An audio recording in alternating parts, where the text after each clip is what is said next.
कभी किसी पक्षी को घोंसले की नींव बनाते देखा है? अथक परिश्रम करके तिनका तिनका बिटोर कर वो पक्षी अपना घोंसला बनाता है, अपनी संतान के लिए एक सुरक्षित घर बनाता है। और फिर कहीं से तीव्र आंधी आती है, भारी वर्षा होती है और उसका घोंसला तिनका तिनका करके बिखर जाता है। फिर वो पक्षी क्या करता है? वो रोता नहीं, ना ही विलाप करता है। वो बिना विलंब करे फिर से अपना घोंसला बनाना प्रारंभ कर देता है और सफलता पाता है। फिर हम क्यों छोटी छोटी असफलता से भयभीत होकर परिश्रम करना छोड़ देते हैं? एक बात सदा स्मरण रखिएगा, हर वृक्ष कुल्हाड़ी की एक मार से नीचे नहीं गिरता, हर चट्टान घन के एक प्रहार से नहीं टूटती। सफलता पाने के लिए अनावरत परिश्रम करना ही मात्र एक मार्ग है।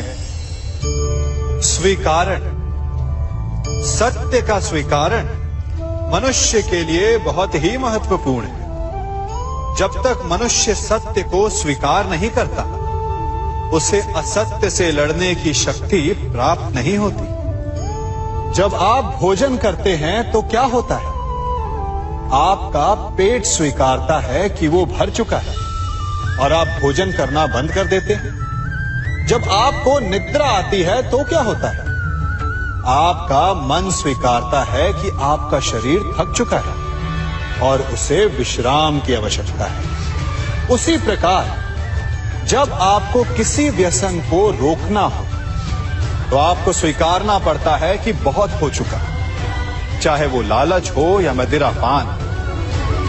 उस व्यसन का त्यागना तभी प्रारंभ होता है जब आप ये स्वीकार कर लेते हैं कि आप उस व्यसन के बंधक हैं। हम में से ऐसा कोई नहीं जिनकी परछाई उनसे दूर रहती। हमारी परछाई सदैव हमारे साथ रहती है। कदाचित हमारी परछाई हमारे कर्मों के फलों का संकेत है। कदाचित इसी कारण कई बार हमें अपनी परछाई से भय भी लगता है, परंतु इस भय से निवारण पाने का एक साधन अवश्य है।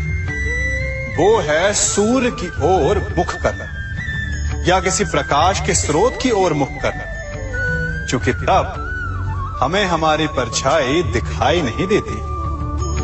यदि इसे जीवन के संदर्भ में देखें तो ये प्रकाश का स्रोत शुभ कर्मों की चेतना है। यदि आपके मन में शुभ कर्म करने की इच्छा है तो आपको कभी भी अपने कर्मों के फल का भय नहीं होगा, क्योंकि यदि आपका मन शुद्ध होगा तो आपके कर्म शुद्ध होंगे और शुद्ध कर्मों का फल कभी अशुद्ध नहीं हो सकता। आज मैं आप सबको एक कथा सुनाता हूं। एक दिन प्रातः एक व्यापारी अपने घर से निकला। घर से निकलते ही एक बिल्ली ने उस व्यापारी का मार्ग काट दी। व्यापारी घबरा गया। वो फिर से घर लौट गया और शुभ घड़ी की प्रतीक्षा करने लगा। और जब वो पुनः अपने घर से निकला तब वो वाहन जा चुका था जिससे राजा तक पहुंचकर उसे भेंट देनी थी। राजा को भेंट नहीं मिली। राजा क्रोधित हो गए।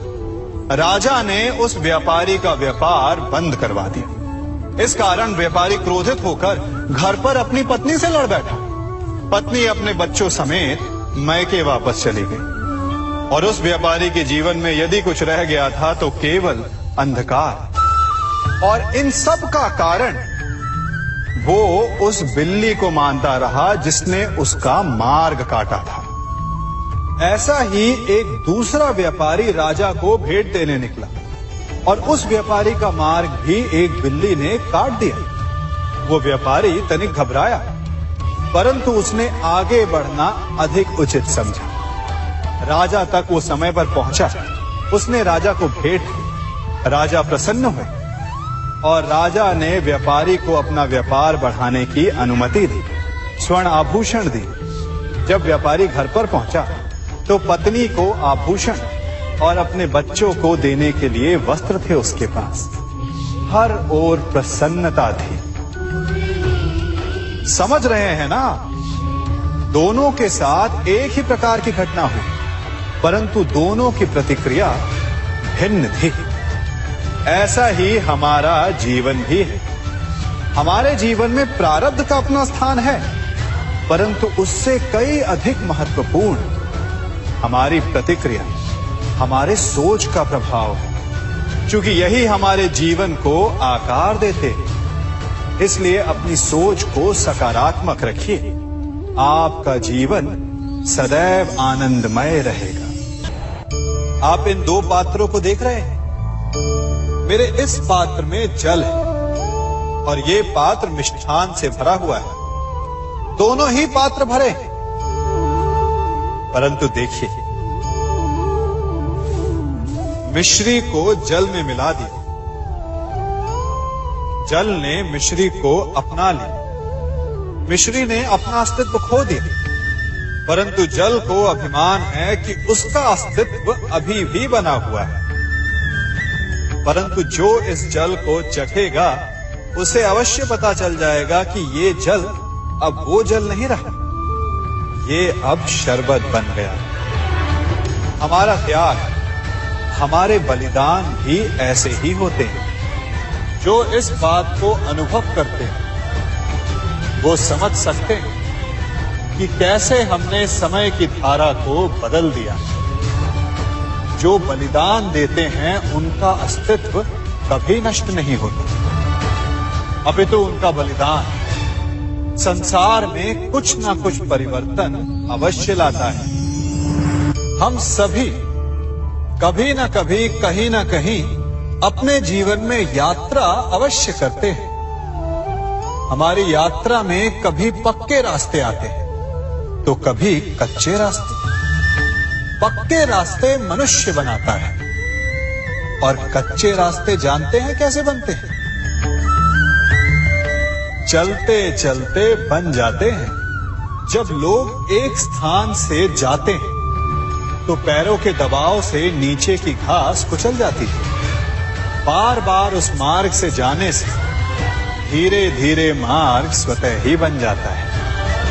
और यही जीवन है, यही नियति है। जब आपके जीवन में आपको मार्ग ना मिले तो रुकिए नहीं, आगे बढ़ते रहिए और आपके पैरों के दबाव से मार्ग स्वतः ही बन जाएगा। हम सभी अपने जीवन में सफलता चाहते हैं, है ना? उसके लिए हम रात दिन परिश्रम करते हैं, कड़ी मेहनत करते हैं, परंतु फिर भी असफल हो जाते हैं। परंतु ऐसा क्यों होता है? कभी सोचा आप सबने? क्योंकि सफलता पाने का मंत्र बड़ा कठिन नहीं, बड़ा सरल है। उचित विचार, उचित समय, उचित स्थान पर उचित प्रहार। जब आपके विचार, समय, स्थान और प्रहार यानी परिश्रम उचित है तो सफलता आप ही को मिलेगी। जिस प्रकार एक लोहार लोहे से कुछ बनाते समय उस लोहे के सही ताप तक के आने की प्रतीक्षा करता है और समय आने पर उचित स्थान पर पर्याप्त बल से प्रहार करता है और लोहा आकार ले लेता है, ठीक उसी प्रकार आपकी सफलता भी आकार लेती है। हम सभी को अपने जीवन में कभी ना कभी निराशा मिलती है, असफलता मिलती है और अधिकतर लोग इसके पश्चात भाग्य का रोना लेकर बैठ जाते हैं। कुछ कहते हैं कि जिस स्थान पर मैं हूं उससे कई ऊंचे स्थान पर होने के योग्य था, परंतु नहीं जा पाया। किसी को पीड़ा है कि उसे जो मिलना चाहिए था वो उसे नहीं मिला, भाग्य ही बुरा था। भाग्य क्या होता है? भाग्य वन में खिला पुष्प देवताओं को चढ़ाया जाएगा या किसी सुंदरी की वेणी में वो सजेगा या फिर उसे कुचलकर उत्पाद बना दिया जाएगा। ये सब एक पुष्प के नियंत्रण में नहीं होता, परंतु जब तक उस पुष्प का अस्तित्व है सुगंध बिखेरना उसके वश में अवश्य है। परंतु भाग्य हमारे वश में नहीं, और जो हमारे वश में नहीं उसके लिए दुखी होने से क्या होगा। कर्म पर वश है, वो कीजिए और धीरे धीरे भाग्य आपके वश में आ जाएगा, क्योंकि कर्म ही प्रधान है। सम्मान, मनुष्य के जीवन में सम्मान का बहुत अधिक महत्व है। वो उसे अपने हृदय, अपने मन से जोड़कर रखता है। कदाचित इसीलिए हम शत्रु के सम्मान पर चोट पहुंचाते हैं, ताकि उसे पीड़ा पहुंचाई जा सके। परंतु ऐसा करने से सावधान रहे मित्रों। शरीर पर लगी चोट मनुष्य भुला सकता है, परंतु उसके सम्मान को लगी चोट उसे जीवन भर पीड़ा देती है। और स्त्री के मान सम्मान पर लगी चोट उसे उस सीमा तक ले जाती है जहां उसे केवल प्रतिशोध दिखाई देता है। यदि अपने शत्रुओं को जीतना है तो प्रेम से जीतिए, अपने कर्मों से जीतिए। उन्हें अनुभव करवाइए कि उनसे भूल हुई है। किसी के सम्मान को ऐसी चोट ना पहुंचाइए कि वो आपका नाश करने पर उतरा है। स्मरण रखिए, किसी का अपमान करके आपके हृदय को कदाचित थोड़ा संतोष आ जाए, परंतु उस अपमान से आप कई हृदयों को आघात पहुंचाते हैं और अपने लिए एक शत्रु और बढ़ा लेते हैं। हम सब शीघ्र ही सफलता चाहते हैं, ढेर सारी संपत्ति और सुख चाहते हैं, और ऐसे में कई बार हम छोटे मार्गों का चयन कर लेते हैं। वो मार्ग जिनमें परिश्रम नहीं होता, जिनमें होता है तो केवल छल, कुटिलता और भाग्य का सहारा। जैसे कि जुआ, कोई जुए के खेल में धन लगाता है, कोई दांव लगाता है और ये भूल जाता है कि जुआ ऐसा दलदल है कि जिसमें एक बार गिरे तो सर्वनाश से पहले निकलना असंभव है। यदि आप जीते तो और जीतने की भूख बढ़ जाएगी, और यदि आप कुछ हार बैठे तो उसे पुनः पाने के लिए आप फिर से खेलेंगे। मनुष्य को ये आभास ही नहीं होता कि अपनी संपत्ति के साथ साथ वो अपनी मानवता, अपने संस्कार, अपना धर्म और अपना उत्तरदायित्व तक सभी जुए की भेंट चढ़ा देता है। इसलिए कुछ पाना है तो परिश्रम से पाओ। यदि कुछ जुए में जीता तो वो उतना शीघ्र ही खो दोगे, चूंकि उसे परिश्रम से पाया नहीं गया है, और उसकी रक्षा करने के लिए आपके मन में स्वाभाविक प्रयास भी नहीं होंगे। क्षमा बढ़न को चाहिए, छुट्टन को उत्पाद। क्षमा इस संसार में शांति का, सुख का मूल आधार है। क्षमा आपके मन से प्रतिशोध और शत्रुता जैसे भावों को समाप्त करती है। परंतु क्या हर स्थान पर क्षमा आवश्यक है?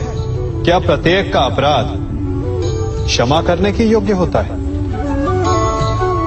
नहीं। कभी कभी उसे क्षमा करके हम उस व्यक्ति को और बड़ा अपराध करने की प्रेरणा देते हैं, और ऐसा ही अपराध है स्त्री का मान भंग करना, जिसमें क्षमा की कोई अवस्था नहीं। यदि सिंह भूल से गाय के बछड़े का अखेट कर ले तो उसे क्षमा किया जा सकता है, परंतु यदि वो नरभक्षी हो जाए तो उसके केवल दो स्थल होते हैं, या तो पिंजरा या फिर मृत्यु की गोद। कुछ परिस्थितियों में क्षमा के स्थान पर दंड देना आवश्यक होता है, क्योंकि ये दंड का भय ही है। जो लोगों को वो अपराध करने से रोकता है।